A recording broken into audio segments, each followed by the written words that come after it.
bill continues. Representative Weldon, in your opinion, what are the most important parts of the Defense Authorization Bill? Well, in this bill, Congress exerts its rightful responsibility under the Constitution to make changes to what the President and the Secretary of Defense have asked for. In my area, which I chair the major platforms that we're going to buy, we cut back in a significant way funding for technology that may in fact emerge 5, 10, 15 years from now, and we put that money into the needs of our military today. We increased funding for dealing with the problems that our troops are experiencing in Iraq and Afghanistan. That includes dealing with these IED devices. It includes dealing with the threats that the al-Qaeda terrorists are imposing on our troops and causing us casualties. It also changes the proposed increases in TRICARE costs for health care for the troops, and puts into place the funding that will allow our troops to have a pay raise, give them the quality health care that they and their families deserve. It makes sure that we maintain the morale of the troops and their families so that they want to continue to volunteer. It also increases the end strength of our military, providing additional funds to increase the size of our military units to meet the needs that are currently underway. It makes reforms to systems that benefit the troops, and overall it puts the focus on the warfighter that is in the theater of operation today. It also provides significant increases for the National Guard and the Reserves, both in terms of equipment and in terms of the support they need to return back to the states and take care of their states' needs as well as our national priorities. According to figures provided by the House Armed Services Committee, the House version of the defense bill is at $512.9 billion, the Senate version $517.7 billion, and the President's request was $510.2 billion. How do you get those numbers to even themselves out? Well, that will take us to a conference process where we first of all work with our Senate colleagues. That process will begin immediately. In fact, we've started those discussions with our Senate counterparts kind of off the record already. And as soon as the bill is off of the floor this week, then we'll move into intense discussions with our Senate counterparts, and we'll rectify the numbers, and at the same time we'll be talking to the White House about what they're willing to accept. So it becomes not just a process of the House and the Senate, but also involves the White House and the Pentagon leadership, so that we end up with a final number that everyone can live with. And the difference just reflects the different priorities that the two bodies and the White House have in terms of where we should be going with our military budget. We're talking with Representative Curt Weldon of the House Armed Services Committee about the Defense Authorization Bill. If you want to get involved in the conversation, the numbers there on the screen, 202-737-0002. If you support the Democrats, 202-737-0001 if you support the Republicans, and 202-628-0205 if you're a member of an independent group. What do you see as the major differences between the House bill and the Senate bill that may cause some sort of spirited debate, or that's going to tie you guys up?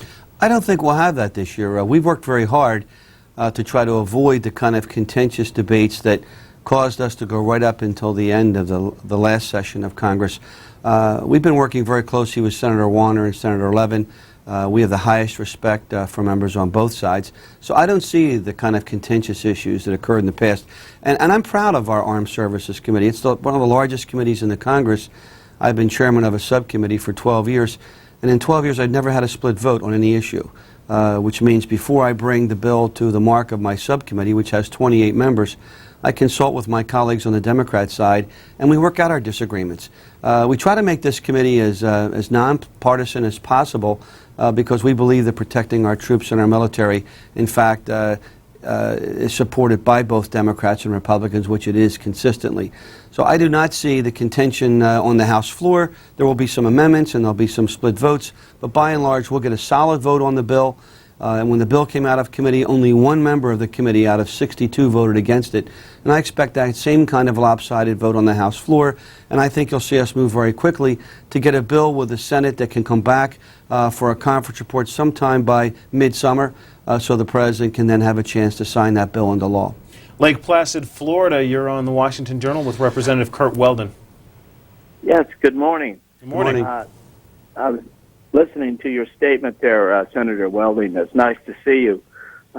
However, the budget, I'm just wondering if they're going to take this budget and earmark it with a bunch of writers on there for extra spending like they normally do, which I would hate to see.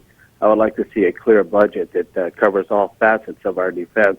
However, while you're here, could you please brief us and update us on Able Danger? It seems like anybody who says anything about this in the media or anywhere becomes persona non grata.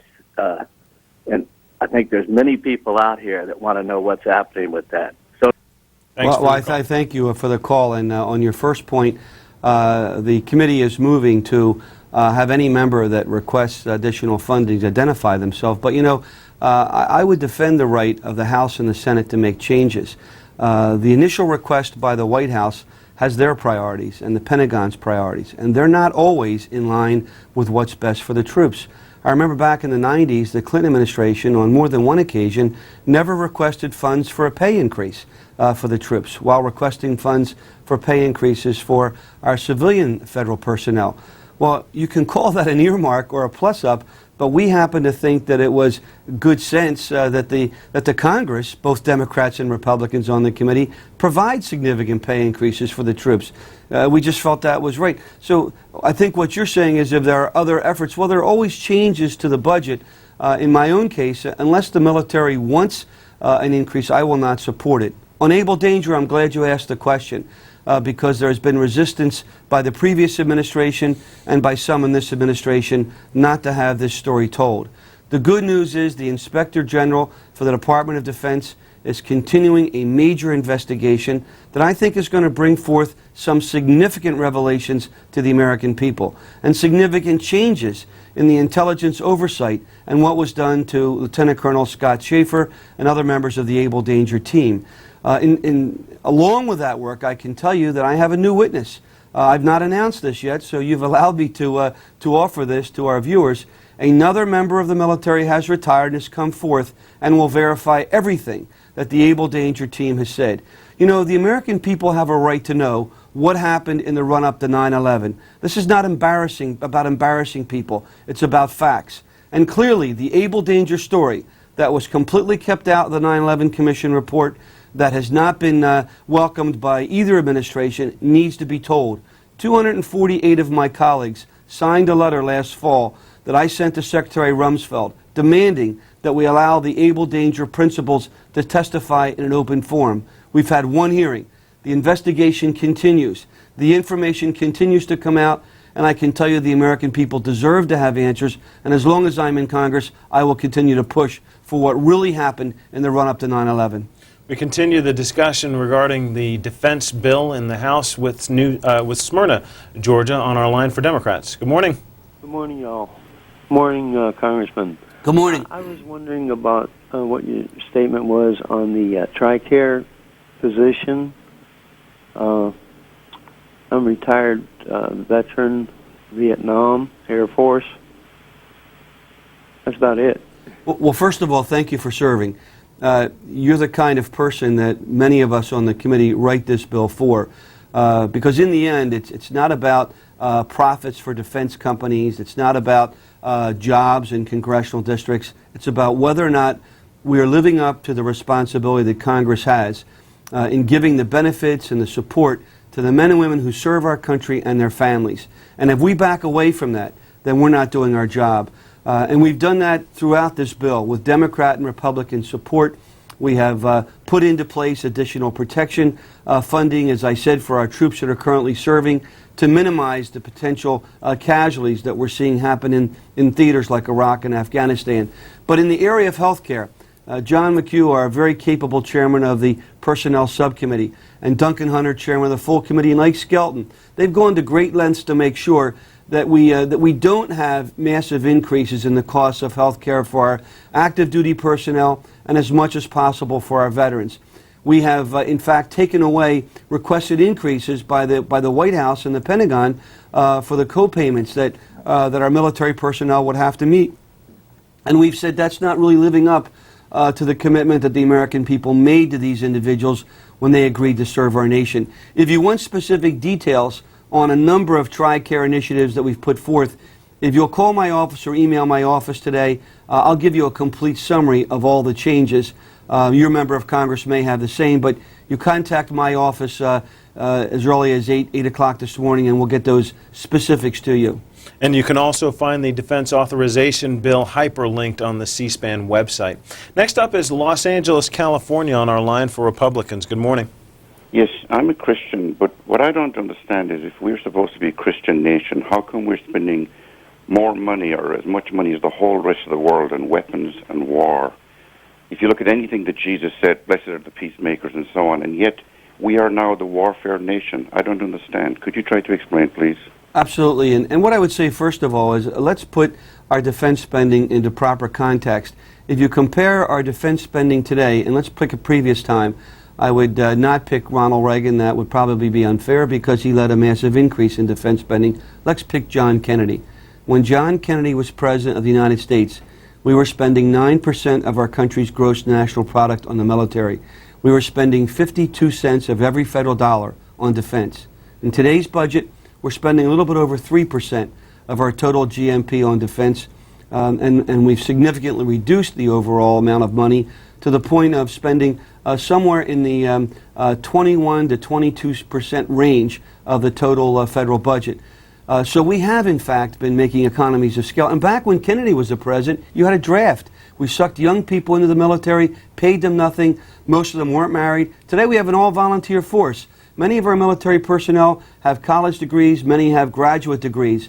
So the cost of the quality of life, housing, education, health care, travel, all of those are the most significant cost drivers in terms of our defense budget. And if we're going to have an all-volunteer force, we've got to make sure that they're taken care of. Now let me get to your point about peace.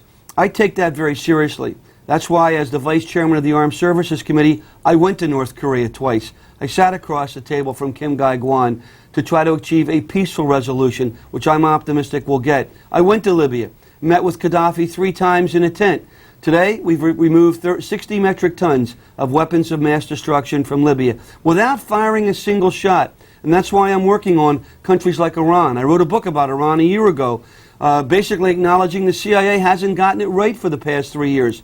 Predictions that I was given of what was going to happen with Iran's undermining of Iraq and Afghanistan are all now true. So many of us on the committee take our primary responsibility, not just to equip the military personnel, but to avoid conflict. You know, the worst part of my job in 20 years that I've been here, the worst part of my job is to sit in the living room of a young family where a son or a daughter or a mom or a dad or a husband or wife has come home in a body bag, and to be able to look that family in the eye and tell them that my vote was justified in putting them into harm's way. There are times when our country has to stand up, and we will not shrink from that. But overall, I can tell you, our committee, Democrat and Republican alike, works to make sure that military option is always the last option. But when we do put our military in harm's way, that we give them the best equipment, the best technology, and the best training that your money can provide.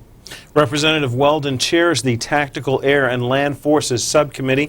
He's in his 10th term and representing the 7th Congressional District in southeastern Pennsylvania. Tell us about how some of the numbers were achieved in the defense bill, specifically the supplemental funding for the war in Iraq, which is at $50 billion, the National Guard personnel, $471 million, and the 2.7% pay raise, $300 million. Well, what we do, we take the budget sent over by the Pentagon, and then we hold hearings.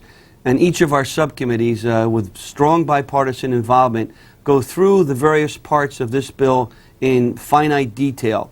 We bring in the military witnesses to present the official case for the Pentagon, but then we bring in the representatives of the groups that might represent the families, that might represent the service sector that are not involved in the Pentagon's operation. And then we have to balance that. We go through the program request. You know, one of the biggest programs we have today is the Future Combat System Transformation of the Army. That's a total 20-year cost of $160 billion. and the oversight is completed by the Boeing Corporation. Part of it's in my district. I was very aggressive with that program for the third straight year. In fact, my subcommittee, Mark, cuts that program by $350 million.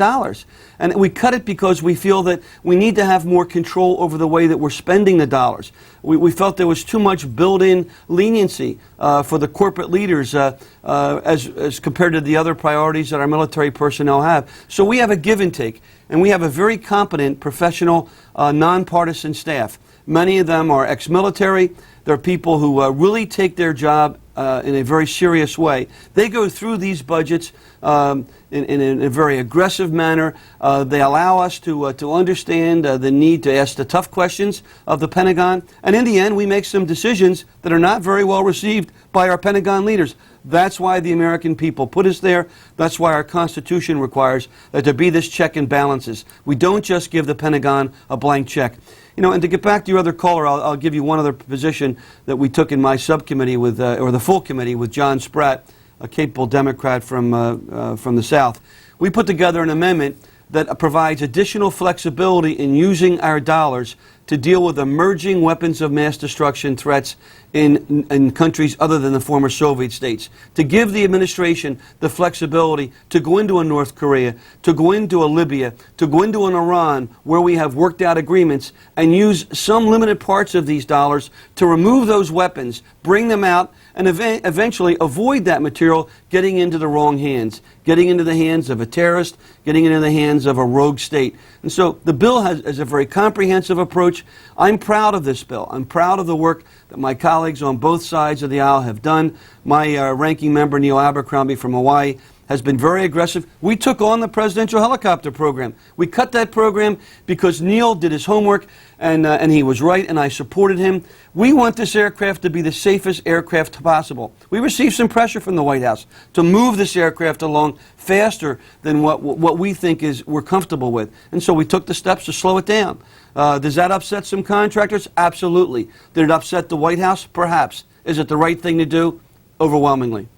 You've got an amendment in the bill calling for a sense of the Congress that U.S. and Russia should cooperate on missile defense. Explain that for us. Absolutely. I'm very upset. I was the author of the missile defense bill that passed back in 1998 with a veto-proof margin. Not because we wanted to back Russia into a corner, but because of the emerging threats from Iran and North Korea and even China. And in passing that bill, I made the case that we had to have Russia as a partner. We had joint programs with the Russians. Unfortunately, 2 years ago, the administration cut off our cooperation with Russia. That sends a wrong signal. That sends a signal to the hardliners in Russia that we want to have a competition with them, that we want to have confrontation with them. And so one of the things that I'm continuing to discuss publicly, which is embarrassing to the Pentagon, is I want them to get back on track and have a cooperative relationship with the Russians on missile defense so that we learn from them and so that we build a better base of understanding to avoid the potential of our two countries ever again entering into a Cold War era. Belleville, Illinois, you're on the Washington Journal with Representative Curt Weldon. Yes, good morning, Representative. Morning. If 9/11 proved anything, it's that we don't have any defense. And secondly, would you talk about the 300,000 troops from Gulf War I who are suffering from depleted uranium poisoning? And whose idea was it to use nuclear waste in our munitions? So we're spreading weapons of mass destruction and chemical weapons all over Iraq. Why don't you talk about that, Representative? Thank you. Well, first of all, I would tell you that the Congress has worked hard to remove weapons of mass destruction. The Congress has taken action during the years that I've been here to reduce and eliminate any potential use of chemical, biological weapons. I put into place in this piece of legislation a nuclear strategy forum, because I'm not happy that we have a long-term grasp on the potential use of nuclear weapons. And I want an open and honest debate on that issue so that we can discuss things like the deep nuclear earth penetrators and the new kinds of technology that some of our scientists have been researching and proposing. That nuclear strategy forum is now stood up and operational. And I think it's doing a commendable job in bringing in leading scholars from all sides of the political equation. My ultimate goal is to reduce the use of nuclear weapons. And this is happening, I think, in a very aggressive way. We have to continue and renew our efforts in that regard. In terms of using nuclear nuclear waste and weapons in Iraq, I'm not aware of any incident where that is the case. In fact, I have grave concerns that we would ever use a nuclear weapon in a theater involvement unless there was some overwhelming justification, which would be very hard in my mind to come up with. So I can tell you that and reassure you that the Congress is a check and balance with those in the Pentagon who may want to go too far. That is our constitutional right. It's our prerogative, it's our responsibility, and we don't back away from that. And our colleagues on the committee, both Democrats and Republicans, will tell you that we stand up and make tough choices. It was the Congress last year, under the leadership of Chairman Dave Hobson, that actually reversed the idea and notion of the administration, some in the administration, that wanted to move toward new types of small nuclear weapons. That was led by a Republican. So there are efforts in the Congress to provide that system that our founding leaders wanted us to have, and I think it's working quite well. Earlier this week, the Philadelphia Inquirer had an article that suggests that 40% of your campaign contributions have come from defense interests. Does that cause any concern for you or your constituents? No, I mean, I would expect that. If you work defense, you know, every member of Congress is basically assigned to a committee, and that's where you focus. So if you spend 20 years on defense issues, and I'm also vice chairman of the Homeland Security Committee, which is domestic defense, I speak at probably hundreds of conferences in this city and around the country on a regular basis. People that support defense and security would probably be the people that would be interested in supporting me. People who are on the Education and Labor Committee probably get significant contributions from the labor unions and from educational advocacy groups. I'm proud of my supporters, and in my district I've tried to allow us to be on the cutting edge of developing technology that, one, helps us deal with a budget that is incapable of meeting our defense needs of the future, and also to provide better ways and more efficiency in building platforms that protect our troops. So no, I'm proud of my support, you know, no company can make a donation. These are all employees who work hard for the defense of America, and I'm proud to accept their support in my reelection. Mansfield, Ohio, go ahead. Good morning. Good morning. I would just like to encourage Congress and the President to make certain our young men and women who are overseas risking life and limb to protect us, that they would make certain that these people have everything they need, including a reasonable pay. I don't think military people are paid for the risks that they take to support America. And instead of congressmen pushing for large weapon systems and so forth, which are in their district, that they don't want to have discontinued, they ought to think about using all that money to pay for our troops and make sure that they have the body armor and the actual materials that they do need to fight wars. And that's my comment. Thank you. Well, thank you for the comment, and I agree with you totally. In fact, we've done that. As I mentioned, back in the 90s, there were a number of defense budgets sent to us with no request for pay increase for the troops. We felt that was outrageous. At the same time, the Clinton administration was requesting money for civilian pay increases for federal employees. There was no request for military personnel. We in the Congress, Democrats and Republicans, changed that. We provide those increases. There is an increase for the military today. It's 2.7% in this budget, which is what we think is about right. In addition, I would say to you that we have cut back major weapon systems. That's basically a generic thought that people have that's just not true. As I just mentioned, I personally, in my committee, cut back $350 million on a major Army program that Boeing is operating. We cut back on a helicopter that's being built by the Lockheed Martin company by a significant amount. We've eliminated programs. The Aero Common Sensor, we had a problem with the way it was being managed. We cut it out and eliminated it totally. We did the same thing with the Comanche program that was being built by a contractor from my district and Sikorsky. So the caller needs to understand and look at there are members of Congress that are willing to and are making tough decisions and cutting back programs. You know, sometimes the mainstream media just doesn't get it and they don't do their homework. If you get online, as was suggested by Rob, and if you look at my own website and other members' websites, we are making the tough choices. We are delivering what the American people want. A responsible defense budget that, number one, takes care of the priorities of supporting our troops, pay, health care, housing, education. Those are our top priorities. Representative Curt Weldon, thank you very much for being on the program. Rob. Good to be with you again. After a short break, we're going to be talking with Representative Tom Davis of Virginia. He's talking about getting FEMA out of the Department of Homeland Security. We'll ask him about that, as well as his op-ed piece that he wrote earlier this week in the Washington Times, Getting FEMA Wrong, Senate Bill Would Take Us Backwards.